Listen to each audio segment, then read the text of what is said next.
साल था 1976। एक लड़के को हिंदुस्तान का सबसे खूबसूरत मर्द चुना गया, यानी मिस्टर इंडिया।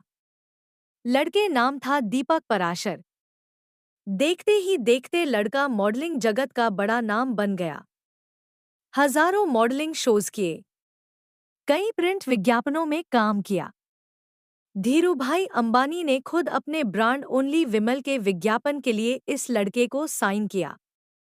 नाम हुआ तो फिल्म इंडस्ट्री ने भी इनके लिए दरवाजे खोल दिए। पहली फिल्म रही इंसाफ का तराजू। उसके बाद कई फिल्में आई, जैसे आप तो ऐसे ना थे, प्यार की मंजिल, अरमान, निकाह, शराबी वगैरह।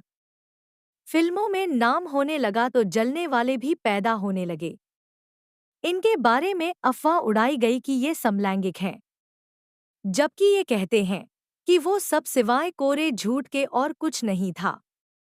कुछ दिन पहले ही अपने एक इंटरव्यू में दीपक पराशर ने कहा कि उन्होंने शादी की, उनकी एक बेटी है, वो कभी समलैंगिक नहीं थे।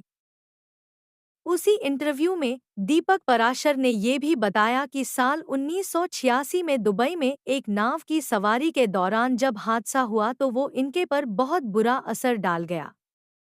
उस हादसे में 2 लोगों की मौत भी हो गई थी। इस हादसे के 1 महीने बाद ही दीपक पराशर की पत्नी ने उनकी बेटी को जन्म दिया था। पर चूंकि उस हादसे के बाद इन्हें फिल्में मिलनी लगभग बंद हो गई तो इनका करियर डगमगाने लगा। बकौल दीपक पराशर, उनकी पत्नी ने इस बुरे वक्त में उनका साथ छोड़ दिया। उसने साफ कहा कि मैंने आपसे शादी सिर्फ आपके स्टारडम की वजह से की थी।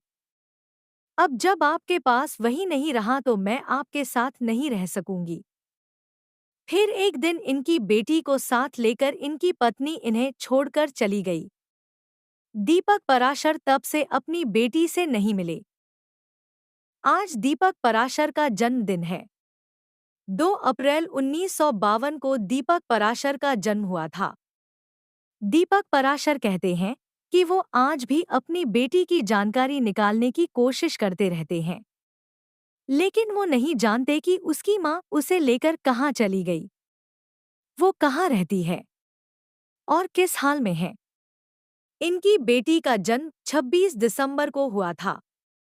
ये हर साल इस तारीख को बेटी के नाम का केक लाते हैं और उसे बच्चों में बांटते हैं। दीपक पराशर जी को जन्मदिन की शुभकामनाएं देने के साथ साथ ओल्ड एरा ईश्वर से प्रार्थना करता है कि जल्द से जल्द ये अपनी बेटी से भी मिल जाएं।